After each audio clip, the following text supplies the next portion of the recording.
Yo, what's going on, guys? Welcome back to Solo Leveling Arise. In today's video, we are going to talk about the next SSR character that will be coming into the game after Cha's banner ends.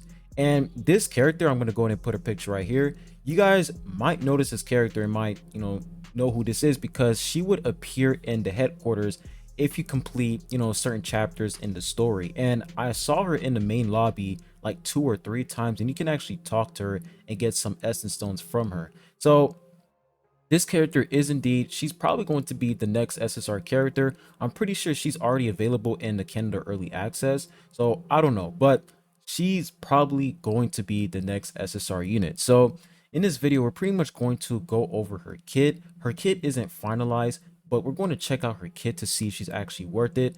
And we're also going to talk about whether or not you should invest in Cha or save your essence stones for the next SSR character. But before I get started on the video, make sure you guys hit that like button, subscribe if you haven't. I really appreciate it. And let's go ahead and hop right into the video. All right, so when we take a look at Alicia, she is going to be some sort of, I think her element is going to be water. And if we come over to characters, she's going to be water, but I'm pretty sure she is going to be, yeah, she's going to be some sort of like a mage unit, similar to Choi. So let's go ahead and check out her kit. So for basic attack, it says Touch of Winter. Water damage, it's pretty simple. That's going to be your basic attack. She's going to deal damage based off of her attack. So she is going to scale off of attack.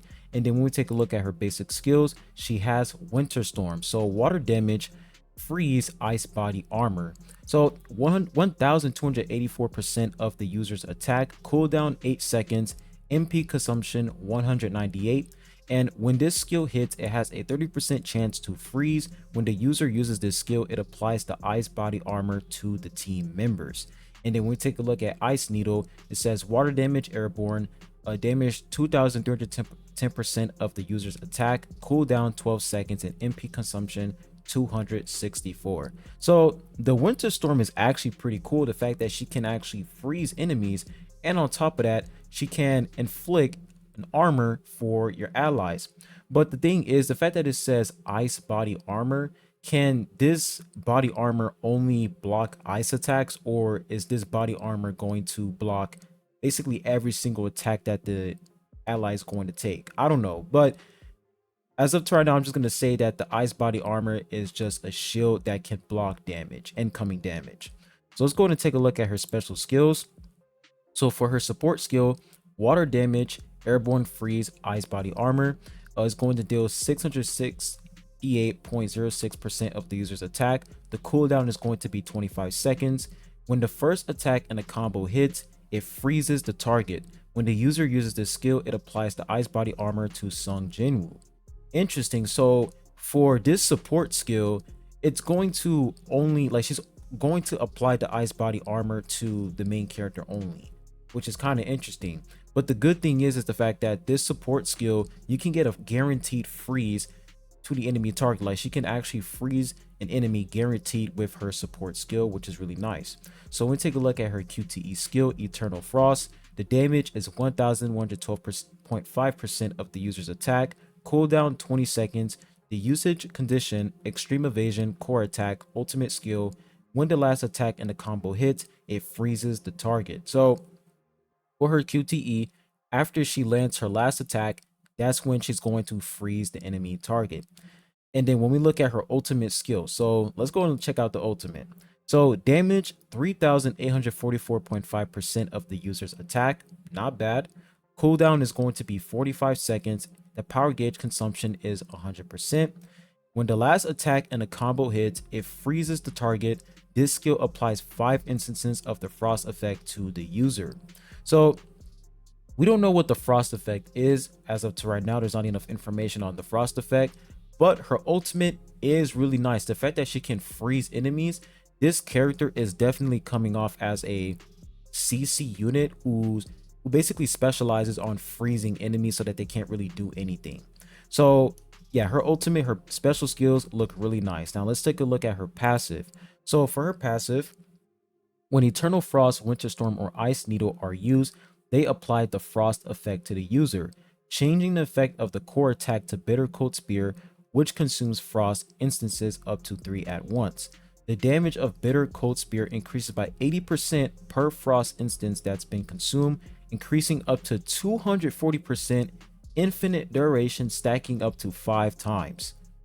Wow.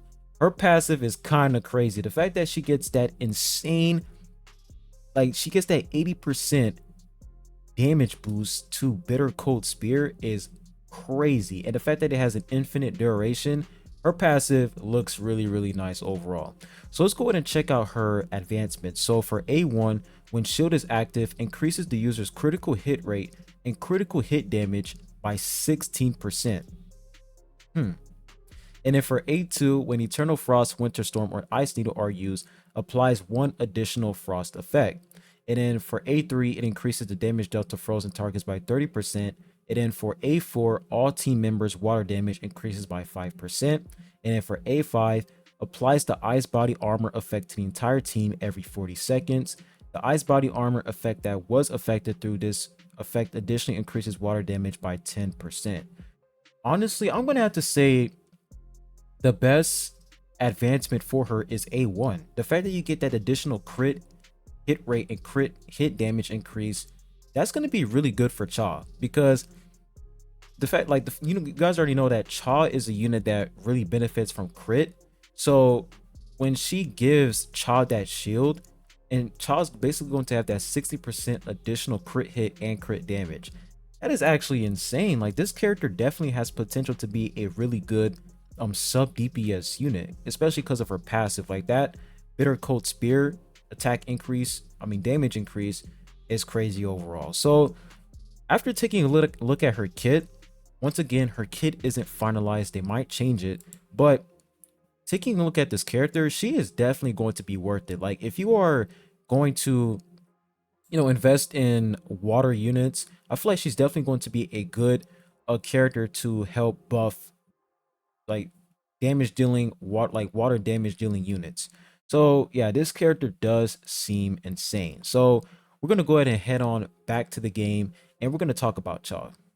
All right, so Cha's banner is going to end in 12 days, and you guys should be summoning for this unit because she is absolutely busted. But the real question is, how many copies do you need on Cha, and should you save up for the next character, or should you simply get one copy of Cha and just move on? Well, my answer is you should aim to get A1. And the reason why you should aim to get her A1 is because her A1 increases her damage by a lot. Because when we look at her advancement, we come over to advancement. Actually, no, we come over here to skills and then passive. So right now I have her A1, and it says the dancer effect can now stack up to 5 times. So what is the dancer effect? So when we look at her passive, it says when the dancer hits, the user has a 66% chance to brand a target. And we take a look at brand, the hit target's critical hit rate and critical hit damage taken increases by 12%, duration 15 seconds. So the dancer, you can basically stack that up to 5 times, which is crazy, and that can allow her to do insane damage, because the most broken part about Cha is this skill right here, the dancer. Of course, the dancer, she does insane damage with this skill because she can just continuously spam this skill, and she's just doing just crazy piercing damage to the enemy. If you give her defense penetration, this skill is a complete monster. So imagine this skill but stacked up 5 times. She's just going to be insane. So I definitely recommend you guys to aim for A1 Cha, at least get her A1. And after you get her A1, that's when you can save up, because that's really what I'm doing right now. As you guys can see, I have like 13,000 essence stones because I'm trying to save up for the next character. I think she's going to be really, really good with Cha because she's going to give her that additional crit. And on top of that, she can also freeze enemies, which is going to benefit Cha, because I'll say the biggest backlash for her dancer skill is it's kind of hard for you to actually target enemies with the dancer skill. Sometimes Cha, she would just dash away from the enemy instead of actually targeting them. So the fact that Alicia is going to stun enemies, CC them, and freeze them, that's going to allow Cha to focus on piercing them while they're frozen with her dancer skill. So I feel like this unit is definitely going to be really good with Alicia. So if you guys are thinking about saving up or spending on Cha, just try to get Cha to at least A1. If you cannot get her to A1, it's fine, but try to at least get her to A1. Get her to A1 because she is going to be a game changer in your account overall. So basically, try to get Cha to A1. Once you get her A1, then save up. Save up for the next character. And for this banner right here, do not summon on this banner. Even though Emma is an amazing unit, do not summon on this banner, because when we look at the custom draw banner, you can already get Emma in the custom draw banner, and you can literally use these custom draw tickets. So don't waste your essence stones and don't waste these rate up tickets when you can already spin your custom draw tickets and get Emma. So I feel like this banner, summoning on this banner, it's a huge mistake. And I feel like this banner is mostly for whales, when they can just spin how much essence stones, like they can spin whatever they want because they're whales. But if you're a free-to-play player, you definitely want to save your essence stones for rate up banners and not waste them on characters who are already on the custom draw banner. So overall, man, I'm really excited for the next character. We have like 12 days left, so we have like, I'll say 1 week and a half left until the next upcoming character, and I'm really excited for her. She looks really fun. Now, I have one question, and if you guys know the answer to this, please type in the comment section down below. But can you actually get SSR weapons for limited characters for free? Because I noticed that in this game, there's not really a weapon banner for hunters. There is a weapon banner for the main character, but for the hunters, you could just basically craft their weapons only for the custom draw characters. But I'm pretty sure for the limited characters, if we come over here, because this got me really confused. If we come to crafting, as you guys can see, you can pretty much craft, yeah, you can pretty much craft every single SSR character's weapon right here.